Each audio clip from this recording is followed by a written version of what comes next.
Are you taking care of your teeth? Let Spirit Dental help you find a dental plan that's right for you. Visit spiritdental.com/brain to get your $100 lifetime deductible today. Life presents the toughest challenges. Every day you are faced with decisions that test your ability to express who you really want to be in this world. We're told to keep saying affirmations and keep thinking positively, but what do you do when that stuff doesn't work? Welcome to the Overwhelmed Brain, where you'll learn to make decisions that are right for you so that you can create the life you want now.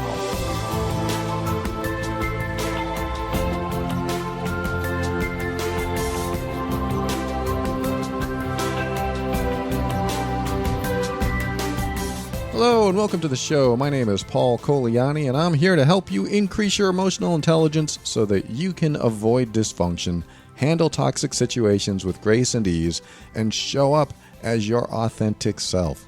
Everything I talk about on the show is my personal opinion and is meant for informational and educational purposes only. Always consult a medical or psychological professional before making any changes that could affect your physical or mental health. All right, if you hear me pause or skip a beat, I am chasing I don't know what it is, a fruit fly in my office. I think they're also called no-see-ums because when I look for it, it's gone. So it's somewhere around here, or maybe there's multiple ones and I just think only one is flying by my face, but they always seem to fly right in front of my face. I'm sure you understand, but I've gotten a few and I'm going to get this one. So anyway, good to have you on the show and good to be here talking with you. Today I'm going to talk about second chances in the sense where how you show up, how you think you're going to treat someone or do something differently the second time around. This doesn't always apply to relationships, but it usually does. You know, you can have a second chance at a job, a second chance at, I don't know, buying a car. I don't know. But there's other reasons you can have second chances. So if you are not thinking about getting back into a relationship in the sense of having a second chance, then you can perhaps associate what's going on in your life where you could apply a second chance to. And again, relationships are typically where we look at second chances. And this is stemming from a message I got some time ago where the person who wrote to me said, you know, is it my fault? And if it is, you know, maybe I need to change, maybe I need to do something differently, but I just know that I could treat her better next time. I just know that if she gives me a chance, that I could show up as a better person. And, you know, those are great statements. I think when you say something like that, like, I know I can do better. I know that I can treat that person better. I know I won't make the same mistakes again. And how about, I know I'm the right person. I know I can make the situation better. I know I can make them happy again. You have all these thoughts about a second chance doing something to make something better next time. And, you know, we've probably all experienced this in one way, shape, or form. I experienced this many times in my life. I think about all the relationships that my partner left me and I was alone and I thought, oh, what can I do to get them back? And I would do things, you know, I would try my darndest to get them back. But there was something missing every time I tried that. There was something missing in my behavior, in my focus, what I was concentrating on, because I could never get them back because of this one thing that is or was missing. And I can probably guarantee if you've gone through this, that it might have also been missing for you as well. So with second chances, we do say things like, I know I can do better. I know I'm the right person. I can change. But I want to maybe instill in you that second chances aren't about trying to impress someone or trying to show them that you're better or you will be better than you were. And it's not necessarily about trying to impress them or treat them better, or it's not necessarily trying to do any of that. It's really more about focusing on what caused you to treat them that way in the first place, or treat the situation, or make the mistakes that you made, or the errors in judgment that you made in the first place. It's really all about that. There are exceptions, of course, if you made a mistake and they got mad, or you lost your job. Again, apply this to your own situation. But you can do that. You can make mistakes. Things can happen. There can be misunderstandings, and there's really nothing you can do about it because they're not convinced that it wasn't intentional, and now you're in the situation you're in. What I'm here to say today is that when it comes to second chances, if you want maybe someone back, if you want something back, if you want a second chance at something, that you need to focus on this one thing. You need to get this one thing down pat. And I'm going to tell you what that one thing is. You probably are starting to figure it out, but if not, keep listening. This one thing that I was missing when I was younger, especially when I lost relationships, I always focused on the wrong thing, and I always kept that wrong thing at the forefront of my attempt to get my second chance. So what am I talking about? I am talking about when you are focused on treating somebody better, doing better for them, changing for them, then you are focused on the wrong thing, because you're trying to impress someone with more behavior instead of looking at your own behavior and how it's been and what may need to heal or change in you before you can even attempt to have another chance at somebody or something. And I know I'm on a little thin ice here. It doesn't mean you can't have a second chance and that maybe you can't treat someone better. That's not what I'm saying at all. I'm saying that if your primary focus is on someone else and wanting to impress them, wanting to show them this person that you are going to be from this point on, then you're focusing on the wrong thing. Your focus needs to be internal. Your focus needs to be on you. And you need to ask yourself, what is it inside of me that caused me to behave that way in the first place? That's probably the most important question.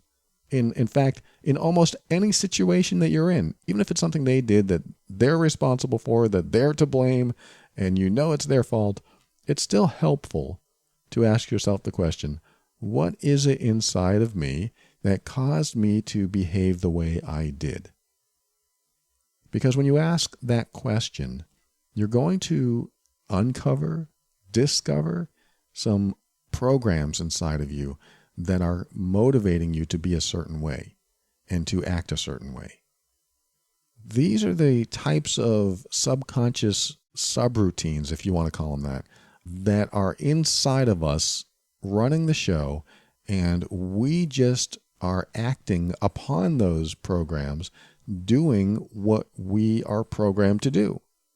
Whether we program that in ourselves, what we learned, how we've learned to treat people and how they've treated us and how we respond to certain situations. And we could have written that code ourselves or somebody else, like our parents and our caretakers and those around us. And if we're in a bad relationship or bad family, meaning toxic or unhealthy family, that gets instilled in us as well. And then those programs are written, and then they dictate how we respond and behave to life's events. So we run into situations, oh no, we're breaking up with someone.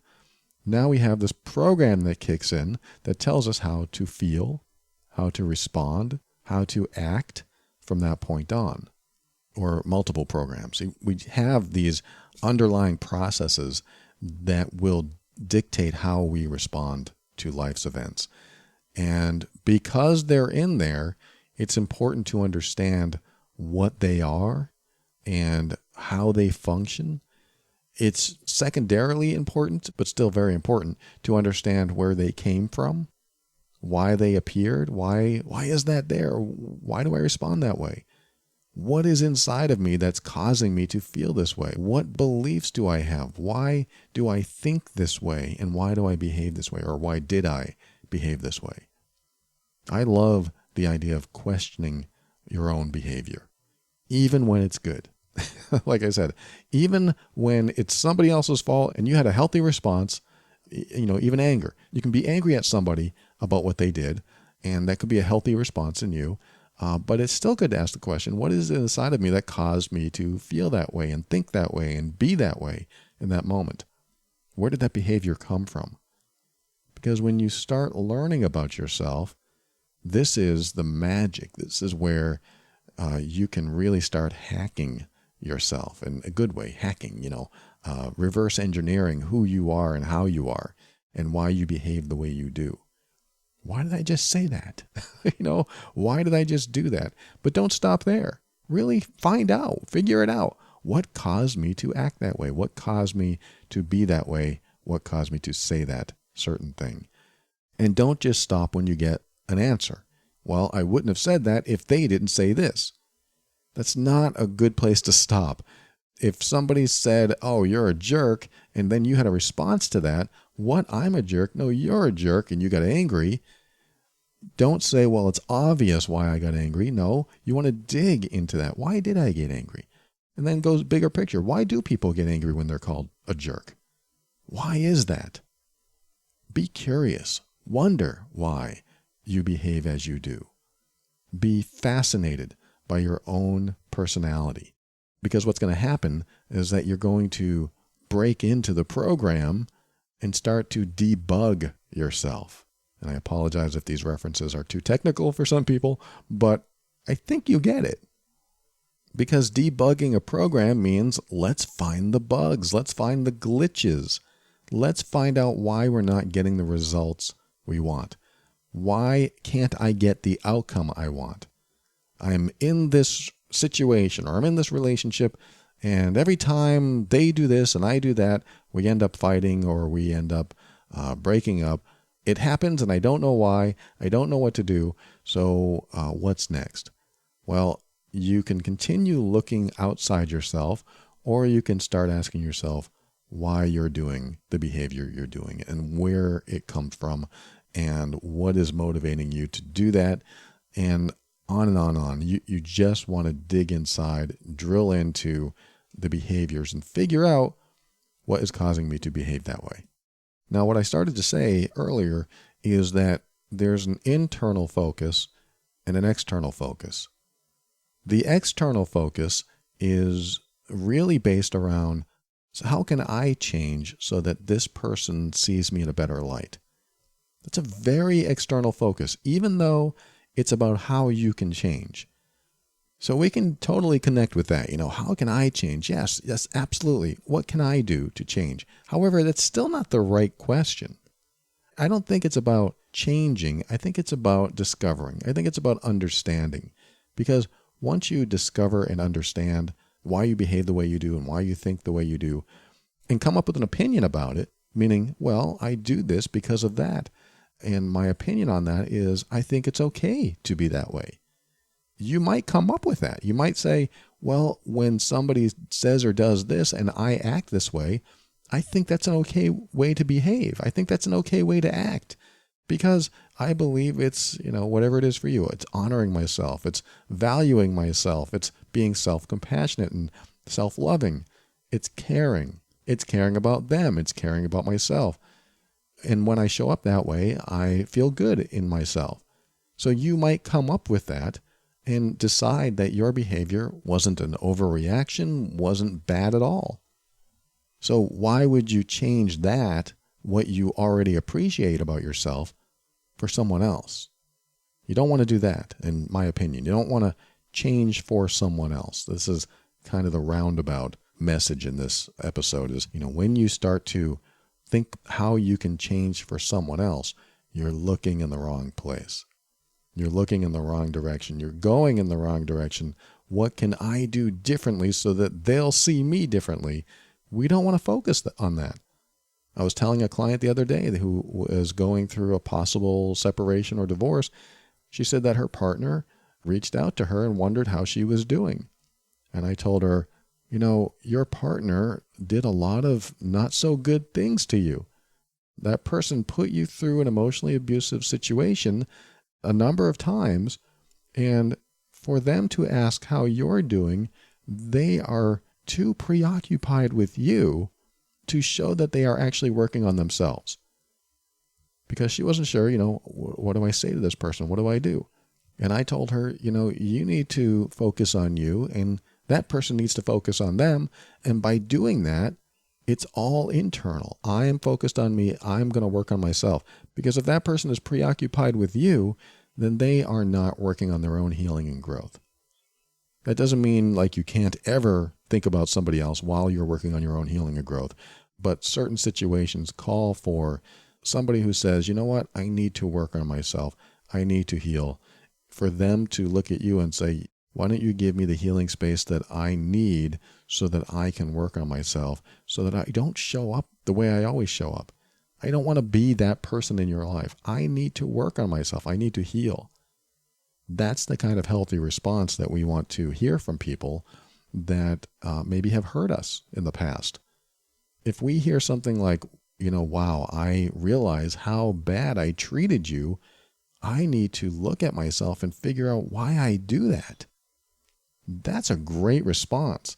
If you can get a response like that out of someone who maybe mistreated you in some way or disrespected you or dishonored you, then that's a good place to be, because that shows that they want to focus on themselves, that they actually want to heal, whether you're in their life or not, because that's the important part. And if they are internally focused on what they need to do to move through this, to heal, to grow, then what ends up happening is that you will either be automatically impressed with them or not. And the same works in reverse. If you were the hurtful one, if you dishonored or devalued or made someone feel bad about themselves or whatever, you have to see what you're doing and say, wow, I can't believe I have treated you this way. That is not right. That's not good. It's not good for you. It's not good for me. It's definitely not good for this relationship. So I need to separate myself from you so I don't expose you to this behavior anymore. I don't want to expose you to this behavior. It's not good for you. It's not good for me. Let's stay apart so I can work on this. And then you might have to stay apart for a while, because this is what happens in some relationships. In order to heal and grow and move through the tough parts, you have to be separate. And the reason you have to be separate is because when somebody else is in your life, they influence you and you're preoccupied with them. They're on your mind and you're on their mind. And as long as that's the case, then you have the same old formula that brought up the old dysfunction and toxicity in the first place. So it's important to have your own space to heal and to grow and to reflect and, get help if you need help, get therapy, get coaching, whatever it takes, so that you can show up as an improved, healthier, happier person inside yourself. Because I tell you what, when I was in my early 20s and I went through that, was it 20s? Might have been late 20s. When I went through that first breakup that I had with a long-term relationship, I wanted to impress her. I wanted to get her back. I would send her poems. I would send her flowers. I would do everything to show her what she was losing. I was showing her how great I am. So externally focused. This is who I am. I can't believe you're letting this go. I never said that. That was in my mind. It was my ego saying, look how great I am. And I'm going to do everything I can to impress her. But I was doing everything but the one thing I should have been doing. I should have been asking myself, why did I treat her the way I did? Why am I so focused on impressing her? Why can't I just focus on healing me? And of course, we don't always know we need healing. We may think everything's great. But, that's why I'm talking about this today. I think that it's important to understand that if we are often the common denominator with bad results, and we're not getting what we want in life, and we're certainly getting what we don't want in life, if we find that it keeps happening to us, maybe there's something in us that needs healing. Doesn't mean we're a bad person. Doesn't mean we're toxic. It doesn't mean we're unhealthy. It could mean some of those things, but it doesn't necessarily mean any of those things, because we're only bringing with us what we received in the past, what we were programmed to think and feel and be. And we just never questioned the programs. We just kept going on with our life and kept being who we are and thinking this is the best way to be. And suddenly we don't get the results we want. And then when we don't get the results we want, we can't figure out what's going on. And maybe we're terrible. Maybe we're broken. And then we're so focused on maybe getting that person back or getting our job back and impressing people and whatever it is that we go through.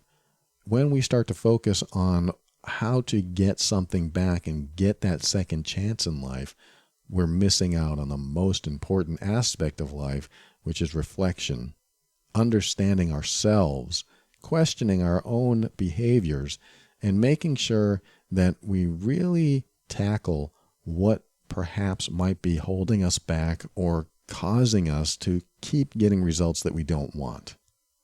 And I know that's a little bit ambiguous, but I did give you some perhaps solid things to ask yourself. What caused me to feel that way? Why do I feel that way? What caused me to behave that way when we were together? When they said this, I said that. And then why did I say that? And then when you get an answer, you need to dig even deeper. Never stop at the easy answers. The easy answers are the ones you know right away. When you can say, well, anyone would do that. Or, of course I got angry. They said this, they did that. When it's an of course answer, you haven't even scratched the surface. You already know that way too well. And that's why you are having these automatic responses. Whenever you have an automatic response, you immediately get angry, or you immediately become sad, or you immediately withdraw.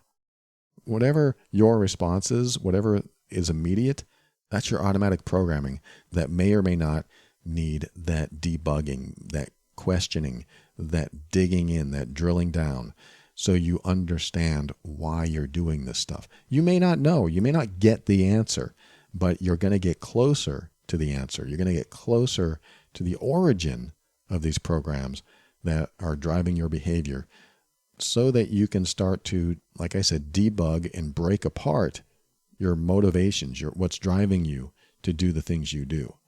Because if you are able to shake up those programs a little bit so that you're not so automatic next time, things start to change. But again, this is all focusing on yourself. This is all self-reflection. This has nothing to do with trying to get someone back and trying to change for them. It's nice that we can change, but we have to do it from the inside out. So when it comes to second chances, try not to be so focused or preoccupied on someone else to come back to you or something else to work out better the next time. Because where the magic happens is inside you. And that's tough because it's so hard, especially when you want something outside of you, to focus on the inside. But it is magic. I mean, not real magic, but it is magical when you are able to break apart those old programs so that they don't have such a hold on you and they're not controlling you, and you're able to make a choice on how you respond next time. And hopefully that choice doesn't come from a place of fear. Because a lot of the choices that we've made in life that gave us bad results, at least a number of them, were from fear. And that fear isn't discovered until we try to uncover and figure out what's driving our behavior. When we come back, I'm going to read you a couple sentences of a really long email that inspired this episode, and we'll talk about that in a moment. We'll be right back.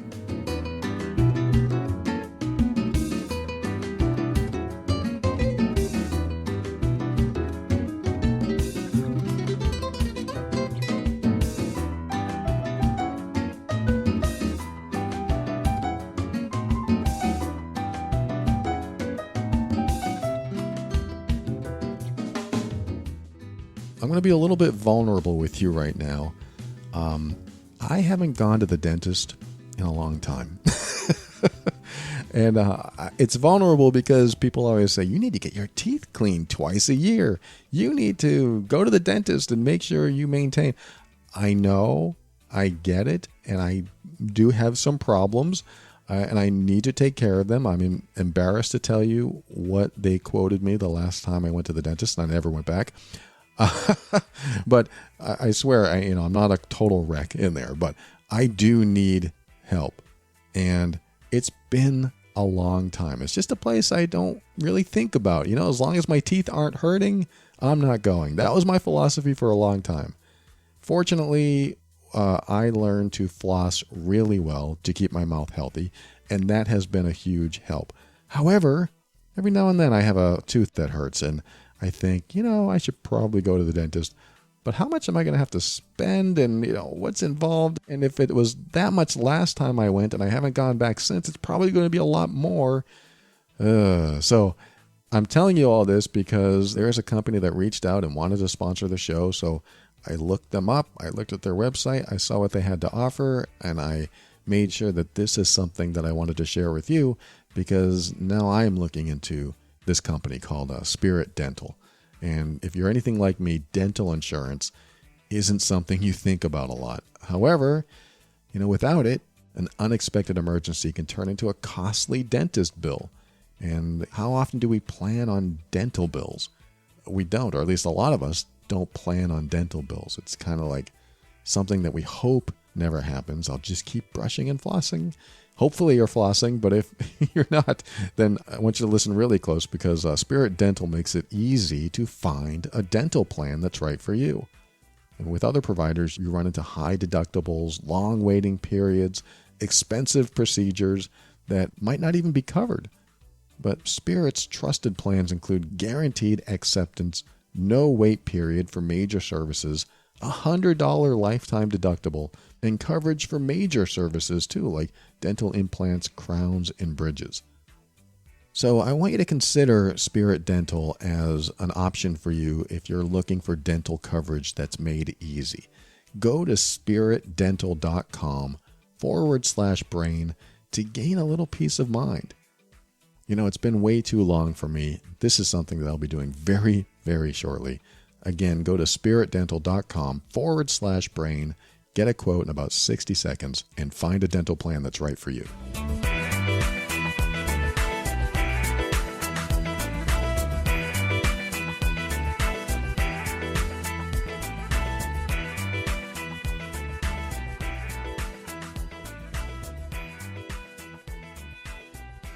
Welcome back. Like I said, I'm going to read you a couple lines of an email that I received. It was a long story. I'm not going to read you that part, but the end, the person wrote, I've listened to your latest talks, and to me, it sounds like that I am at fault. It sounds like I am the dysfunctional one and the toxic one in my relationship.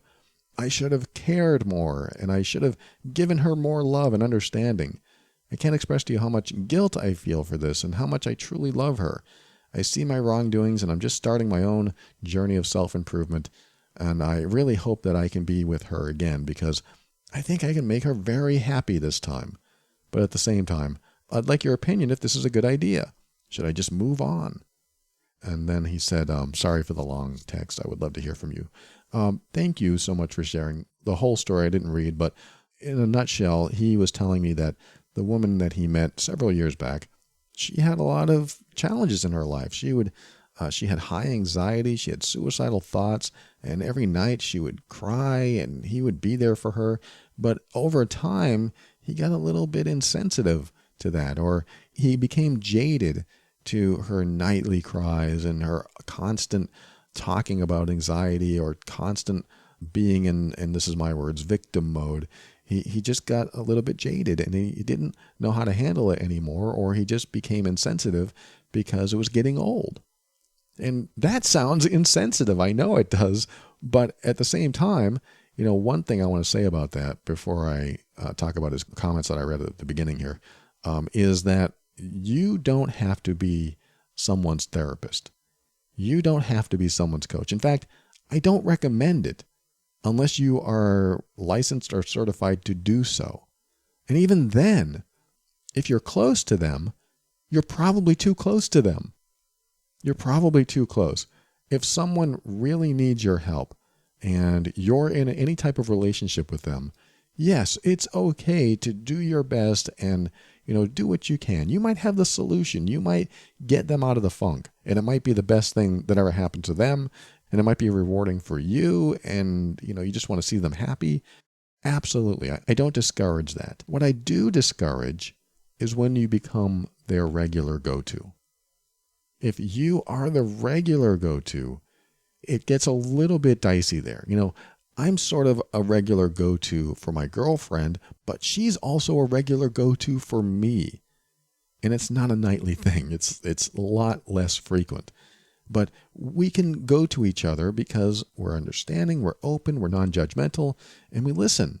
And we run things back and forth, and we also don't depend on each other for an answer. We just hope they have one. And if they do, great. If they don't, then okay, we need to work on this a little bit more, think about it. But it's a healthy balance.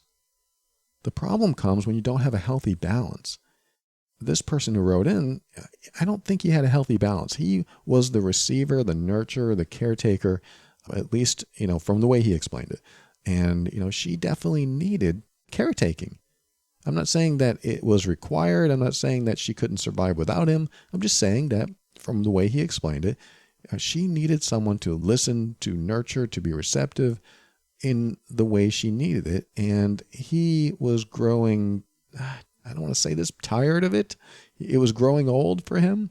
Not his words, my words, but I imagine you can only do so much for someone until you realize you can't really do anything for them.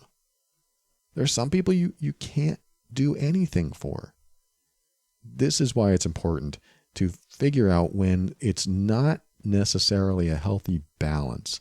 Like if he went to her too and he cried and he had anxiety too, and she comforted him once in a while, and she came to him and he comforted her once in a while, that would be a different story. But this is a very one-way street, one-sided thing. And so I can understand. And it is definitely a reasonable, normal reaction he had, that he could no longer be as sensitive, as caring, as empathetic as he once was, because when does it end? Even that sounds cold and heartless. I don't mean to be. But there is a point where a partner or a friend or a family member, they may not be there every single time in the same capacity every single time, because they probably don't have that amount of surplus of energy.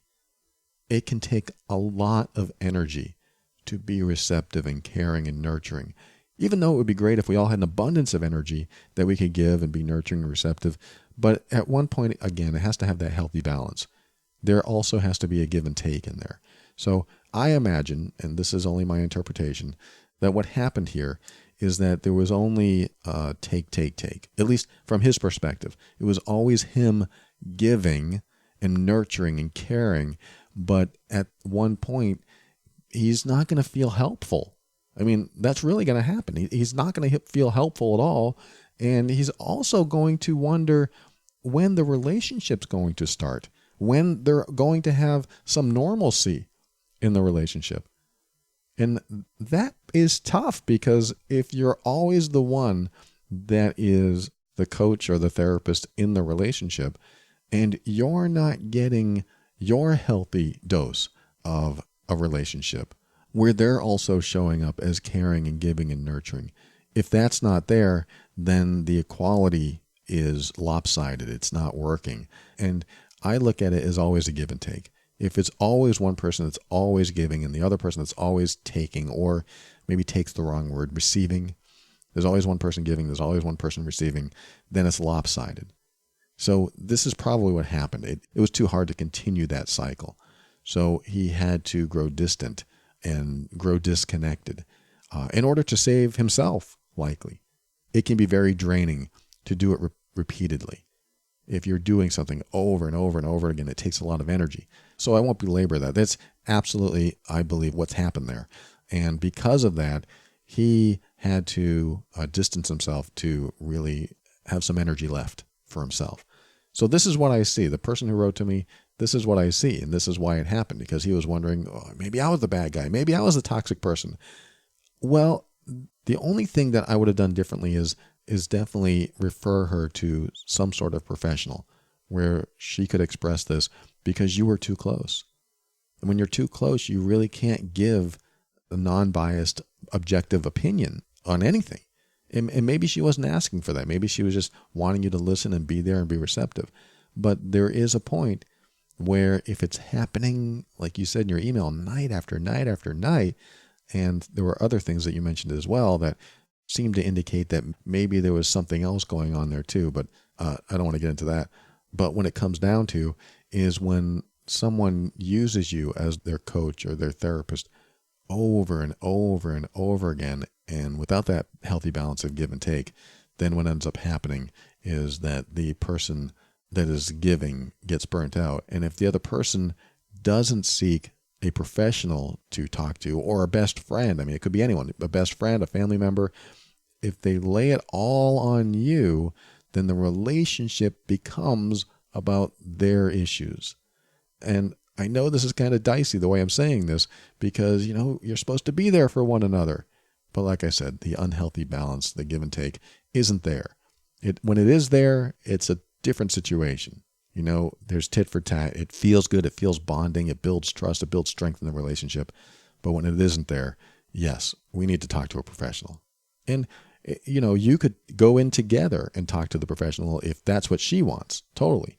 But being someone else's confidant about everything, especially when you're in the mix, that means she can only talk about certain things and not about you. It's another part of this, is that maybe she wants to talk about you, but she doesn't really want to say anything bad about you because you're being kind or whatever. She doesn't want to say it to you because she don't want to get into a fight. Because you're part of the mix, she doesn't have a place to vent things about you as well. Not that you're a bad guy, but I know that my girlfriend, when she's upset about something I did, she's going to talk to her girlfriends and tell them what a jerk I've been. It's going to happen. But I understand that. And she needs that outlet. And I have enough self-worth and self-confidence in me knowing that I'm not a bad guy. I'm not a bad person. And my intentions are sound and true. And I'm not trying to pull a fast one on her. I'm not trying to deceive her. So she has every right to get angry, upset, and talk about it with other people. And of course, talk about it with me. We also have our conversations. But the point is, you can't be the only person that someone you're close to talks to. You just can't be. And you have to be comfortable with that. Because if someone you love comes back from a conversation with their family member or someone they trust and is able to release like a lot of negative energy, and they come back to you as happier, you can't beat that. I mean, that's a great feeling to see them not so pent up and not unleashing on you, unloading on you. It's a nicer feeling than having it always come back to you and always being unloaded on you. And that's why I don't recommend you being the constant coach or therapist to someone close to you. So you just have to be careful there. And I'm just going to answer this person's question at the end. He said, I really hope I can be with her again because I think I can make her very happy this time. And that wording, this is what we talked about in the last segment, that wording, I think I can make her happy. He may not have meant it that way, but when I read that, I think external again. What can I do to make someone else happy? That's focusing in the wrong direction. That's preoccupied with her state of mind, her emotions, and not necessarily preoccupied with his own healing, his own growth. Because if he instead focused on his own behavior, how he showed up, good or bad, right or wrong, if he focused on that, started questioning his own behavior so that he can come up with some conclusions about his behavior. He may not have the exact conclusions. He may not be accurate. But again, you break apart the foundation a little bit and debug the programs a little bit, try to get in there and try to figure out why you're wired the way you are. When you start picking apart at that and asking yourself questions and diving in, then you understand yourself more. And you'll discover if you like yourself. You'll discover if you're okay with those programs or not. Because if you find out that you're not okay with those programs, it has nothing to do with other people. It has everything to do with you. And it's time to either rewrite those programs by working on yourself, all this self-help stuff, by going to therapy if you need to, definitely working on your self-worth, definitely working on the surety you have in yourself or lack of surety in yourself, lack of confidence. Because if you're not showing up as fully feeling worthy in yourself, knowing that you're doing the best you can, knowing that you have the best intentions, knowing that you're being honest with people and showing them boundaries and enforcing your boundaries, if you're doing all of what you believe to be the right things and you're in that good space inside yourself, then my advice is to not change for other people. And this is the full circle of what we talked about in the first segment. If you are happy with who you are, then it's better to find people that are happy with who you are than people that you think you need to change for.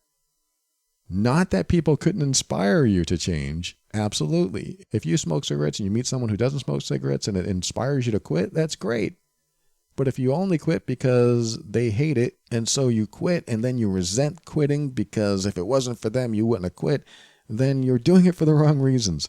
But if you look inward and you say, no, I like having a smoke. It makes me feel good. I mean, I don't recommend it.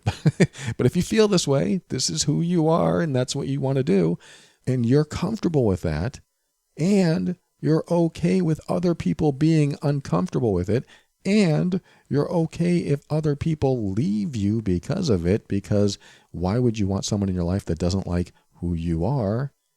Then why not? Why not be who you are? You just have to realize that not everyone's going to agree.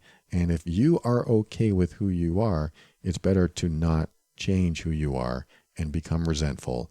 And then you feel drained because every time you're around them, you're thinking, oh, I had to quit that or I had to do something different because of them.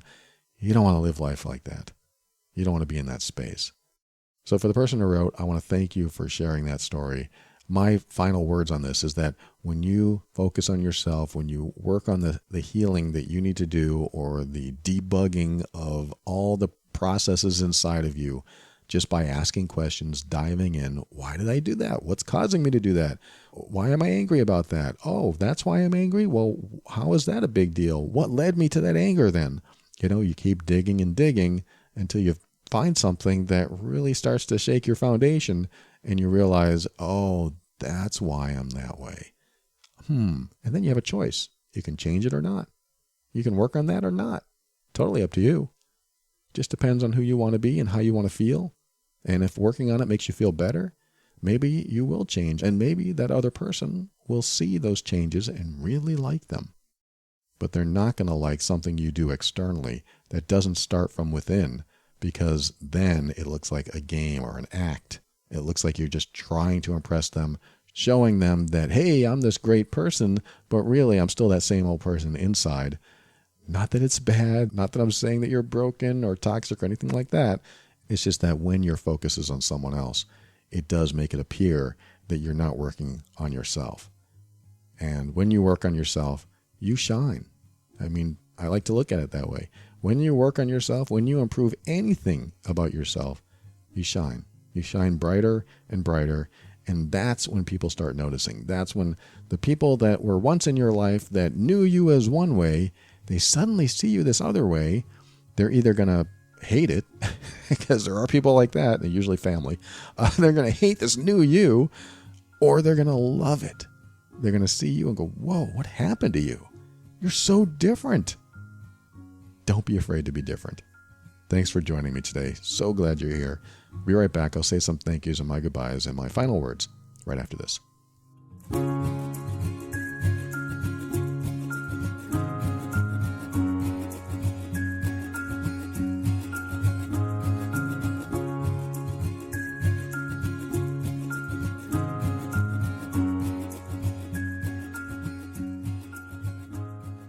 Thank you for listening to another episode of The Overwhelmed Brain. I want to remind you to head over to spiritdental.com/brain and get your $100 lifetime deductible. What a super deal. Check it out. And I want to start by giving a big kudos to Sandra. Sandra bought the Safe System for anxiety, another product I sell, and she was having trouble downloading it, and there was some error with their email, and we were going back and forth, and finally, she was able to download it, and she was so grateful that I was helping her. I don't ever want to leave someone hanging. So we went back and forth, and we finally got it, and she was so grateful. And then she sent me this message, so I want to read you this message. It's really short. She said, "I just want to let you know that I'm on my way through the safe sessions, and I'm finding them very helpful. Thank you so much. I'm so appreciative of all the help you provided with my downloading difficulties." And then she did something that surprised me. She said, "I just made a donation to the Overwhelmed Brain as a gesture of thanks for your podcast, which I found very helpful and comforting.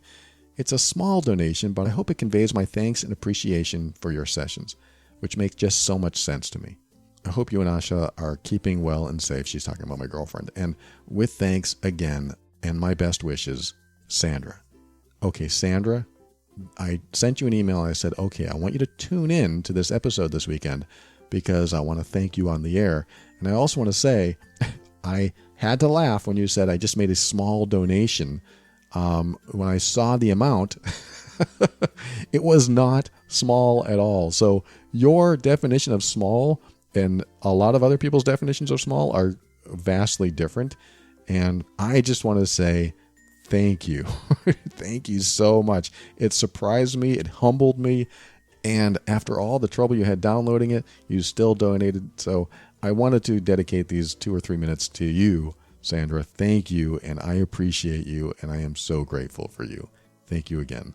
I also want to thank the patrons of the week, other people that give a monthly donation: Ron, Janet, Brian, and Stephen. These are people in the patron program over at patron.theoverwhelmedbrain.com. This is where you can show your support of the show. If you find value in the show or the fact that I help you download the Safe System or whatever, and you want to give back, head over to that site and choose a monthly or a single donation. Totally up to you. And thank you all patron members. If you haven't heard your name yet, you will. As the weeks go by, it'll come. I appreciate you. I am grateful for your support. And of course, not everyone has the finances to support the show, and some people don't want to support the show. And that's fine. I'm not here to put anyone down for that. I'm not here to push it on you. If you don't want to support the show and you're listening, that is supportive. Because like I've said in past episodes, as you learn and grow and heal and get through all the hard times and the challenges yourself, and you come out new and improved, or at least a little bit improved, then you're making the world a better place, and I'm living in a world that's better. So it's a very selfish dream of mine. As the world grows and heals, I get to live in that world, and so do you. Other people listening to this show and other shows and doing the self-help route and reading and going to therapy, everyone that works on themselves makes the world a better place. It shows that we're reflective. It shows that we want to improve, that we want better results in our life, that we want to be happier. When you're happier, I'm happier because, I'm around you, you're around me, and then we all kind of get that momentum going. So I appreciate everyone that listens to this show. And of course, if you want to give anything, you can share the show with others, tell people about it, tweet it, put it on Facebook, tell everyone you love it. Or if you're like some people I know, they will say, no, this is my own little personal thing. I don't want to tell anyone. That doesn't really help spread the message, but I am still grateful that you listen, and I appreciate you.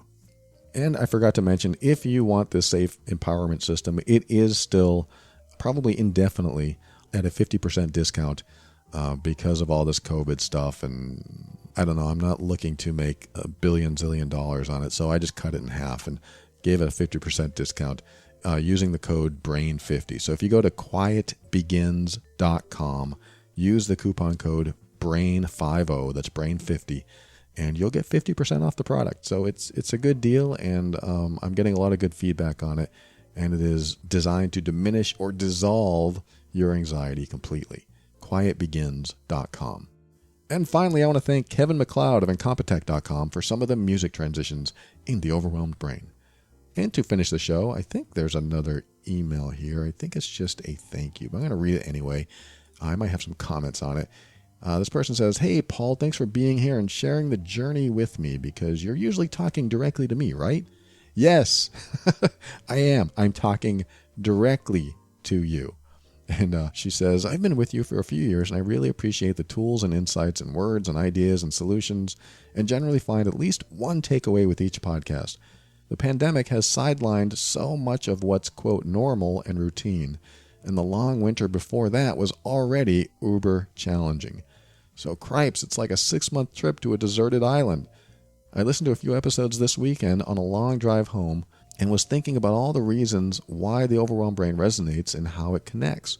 See, I'm a critical thinker through and through. One thing I managed to come up with is that I feel less alone and or isolated and or less like an uber complicated being when you share your stories. Like, wait, I see me here, but wow, he's not just talking to me. How many other humans around the world are resonating with this episode? Whoa. And some episodes aren't really me at all, though I believe it helps me with empathy and compassion. And maybe, just maybe, it helps me be less judgmental. I see my judgment of others is really a reflection of my self-judgment and the awareness that it would be helpful and healing to get a better understanding of all of that. The crisis of these COVID days helps to shine a light in the fact that this is it. Life. The only one we have today. It's precious, it's short, and it's such a gift. And moving through it, being unhappy, annoyed, less than joyful, is a waste. One day at a time. I choose differently in this moment. Thank you for being here in this moment too. I appreciate you. I'm going to call her Patty because that's her name. Patty, I'm calling you out. I am so grateful for your message, and I am just humbled by your words because of what you said about me and the show. And I am going to end with your words because I think they are so true. I mean, there's some tough stuff to digest for some people. I will say that. It is great to move through the world being happy, less annoyed, more joyful. It is a wonderful thing, and some people, they have a really hard time doing that. And for you to share your story, just like I share my stories, I think it helps us get to a better place.